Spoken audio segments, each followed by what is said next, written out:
Hi everyone, welcome back to my channel. My name is Maggie. If you are new here, welcome. I am going to be talking about what I'm going to be doing over the next 3 weeks for my end of year checklist.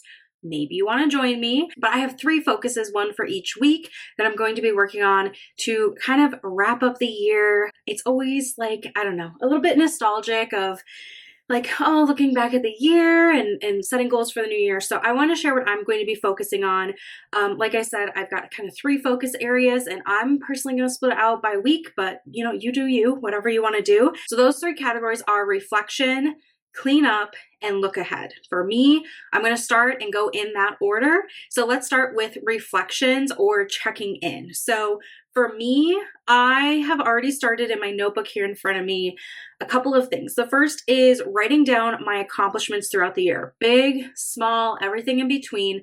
But I think that we're really hard on ourselves and don't always give ourselves like the benefit of recognizing what we have done this year. So for me, some of the smaller things that I've done is I have really focused on spending more me time and feeling a little bit less rushed.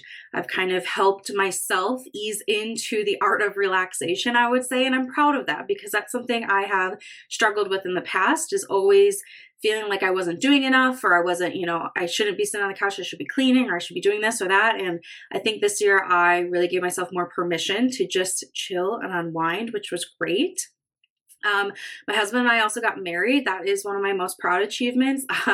So like planning the wedding, also just like marrying my best friend. I'm so happy we did that this year. I also got a raise at work and a lot of recognition, which makes me feel good. So I feel like there are a lot of things that have happened over the last year that I feel like I had to dig up a few of these things, but I'm really proud of what I got to do. So what are your accomplishments? Make sure you find a chance to pat yourself on the back and recognize all the great things that you have done this year. The next part of reflection is checking in. So for me, I'm checking in on my finances. Where am I at? What debt do I have?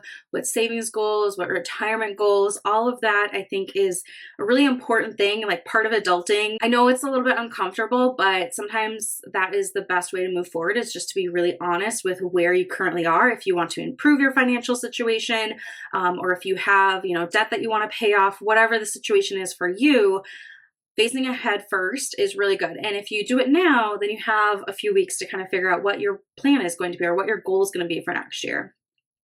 I'm also checking in on how I'm feeling at the end of the year. For me, I had a really great year, but I had a lot of adrenaline-filled moments this year, and I'm tired. I really am. I should have taken more breaks throughout the year, from work, from other commitments. I also am realizing maybe I bit off more I can chew with some like commitments I've made in my personal life, to go to different events and whatnot. So that's something that I'm realizing is I feel a little bit tired. What good news is I'm going to have some time off at the end of the year to recharge, but that's something that maybe I could do a little bit better of, allowing my time next year and not allowing myself to get as low of energy as I'm feeling right now. So that is kind of the focus of the reflect and check in. I've already started this, but I'm going to keep going because I feel like even the accomplishment section, if I make myself write down maybe 2 things every day, I'm going to start remembering other things that I did this year that I've overlooked or I've forgotten about, or I feel like aren't that important. So I'm still going to challenge myself for the next week, other achievements and accomplishments, because again, I feel like I don't give myself enough credit, and maybe you don't either. So then next week, what I'm going to focus on is cleaning up. Clean up, declutter, tidy, whatever you want to call it. For me, this is both digital and physical. So from a digital perspective, one thing I'm going to go through is all of the photos and videos on my phone. I have a lot of duplicates, I'm sure. I have a lot of photos that, like, a lot of times when I need to take notes or something, I'll just take a quick photo, like when I'm at work conferences or whatever, but I don't need that information anymore. So I'm going to go through my photos. I'm going to delete the things that don't bring me joy. I want to be able to scroll back through the year and see all of the fun memories I've made and the fun and things that I've been able to do. And those are the memories I want to hold on to. So I'll probably also favorite some photos as I go through. Maybe this will bring up some memories that I've kind of forgotten about, but that's one thing I'm going to be doing, is going through my photo stream. I'm also going to go through my social media accounts, my personal Facebook, Instagram, YouTube, all of that. And I just want to go through and make sure that the accounts and people that I'm following inspire me. So if there's anybody that I'm following that, doesn't bring some sort of inspiration, doesn't make me happy to see what they're posting, or maybe I've just grown out of the niche that I was following, like my Instagram, I have so many interests and I kind of grow and evolve. And so there are definitely posts that I see that I'm like, yeah, I don't really need to see that anymore. So I'm going to spend time to go through those and just unfollow what doesn't inspire me, because I use Instagram particularly to scroll through when I'm like at a doctor's office in the waiting room, and that's just like how I kill time. And so I want that space when I open up my phone and open up the Instagram app. I want it to be filled of things that bring me joy, that inspire me, that make me like happy, that that's how I spent my time scrolling, that I was seeing, good things that interest me, as opposed to scrolling through and saying like, I don't want to see that. And, things that just aren't for me. So I'm going to spend some time kind of cleaning those up. And I hope that that'll mean that in the new year, I'm just bombarded with positive things that are aligned to my interests and my goals. And I think that'll make those social media platforms a better place. And I also think on Facebook, like there are some people in my life that for a long time I wanted to see what they were up to, and maybe I just, I'm okay letting that go. So probably going to clean up the personal Facebook too. There's like random people that I met once upon a time that I knew in passing, but I'm not the closest with. Again, when I log into Facebook, I want to see updates from certain people, but maybe not others. I'm also going to spend some time cleaning up my physical space. So I would like to do a goal of decluttering 20 items from my home. Could be anything. Got a junk drawer that I definitely want to hit. I've got a back of a closet that's kind of been looming and forgotten about. So there's a couple of areas that I know I want to just spend 10 minutes like going through, what can I just take out of here, of this space that doesn't belong or isn't needed anymore. So I'm going to keep the goal, kind of low at 20, but I feel like I'm going to be able to hit 20 pretty quick. And maybe that'll be the energy I need to just like keep going forward with decluttering, but I didn't want to completely overwhelm myself. So my goal is to declutter 20 things. And I also just want to kind of reset, tidy up my space, wash the sheets, wash the duvet cover, wipe down the tables, just kind of get the dust out of the home. That is something that, obviously my husband and I clean every week, but there are certain areas that we probably neglect. And I just want to spend a little bit of time taking care of the space around me. Particularly, I'm going to focus on my desk that I work from. Like I spend a lot of time there, and I have these 2 shelves that have just become like the dumping grounds, and I want to be in a space that's not cluttered and isn't the dumping ground. So I'm going to work on that.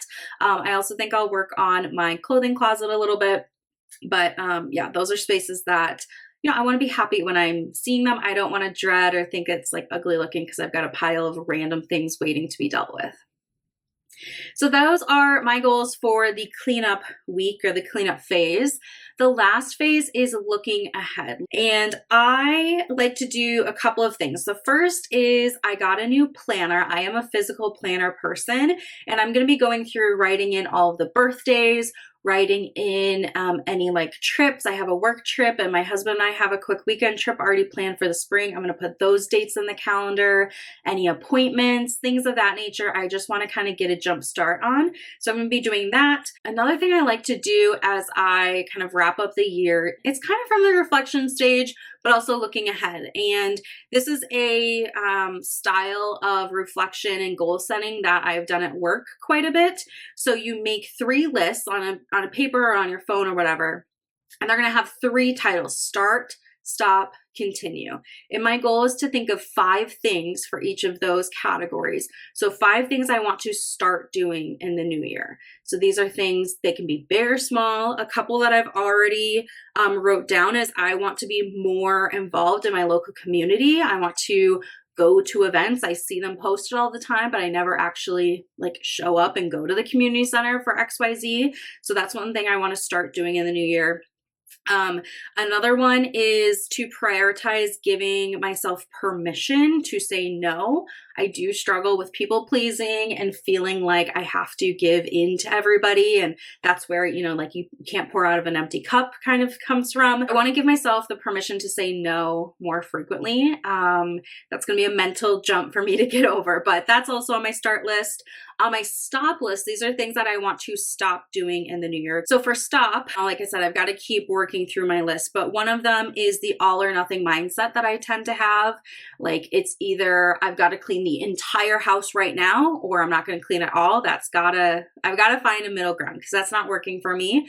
I also feel that way at work quite a bit, where it's either like I got to do everything today, or I'm going to procrastinate it forever. Like I've got to find a middle ground that's a little bit more healthy. So I need to keep working on the stop list. I know that there's probably some habits I want to break and other things, but let's move on to continue. Continue is kind of acknowledging that not everything has to change. I don't have to always start new habits. I don't always have to stop bad habits, but I can also just continue doing things that are working for me. So for me, one of them is using what I have.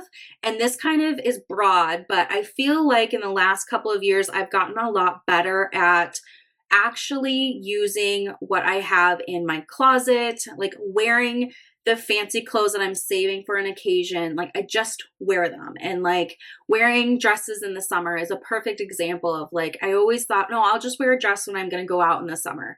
I can wear a dress at home. Like it's a t-shirt dress. I can wear a dress at home. I don't have to be leaving the house to wear that dress. Same thing with perfume. I have some really fancy, beautiful perfumes and I kind of am stingy with them. And I have been trying for the last couple of years of just wear the perfume you want to wear.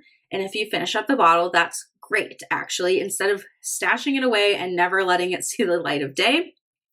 This also kind of has the flip of, being grateful for what you have and using the backstash of beauty products. If you are familiar with my channel, I do Project Use It Up. I do Project Pans. Like I'm very focused on using the products I have. And also in my pantry, like I want to do more pantry challenges. I've been doing a few here and there, but being more creative with the ingredients I have on hand. So that's all like a general theme of using what I have, but that's something I want to continue doing. I don't want to stop it. I don't need to start it because I've already started it. And then another one is setting fun and achievable goals. This past year, I did 20 goals for 2024, and not all of them were crazy big goals. Some of them were like trying 3 new foods.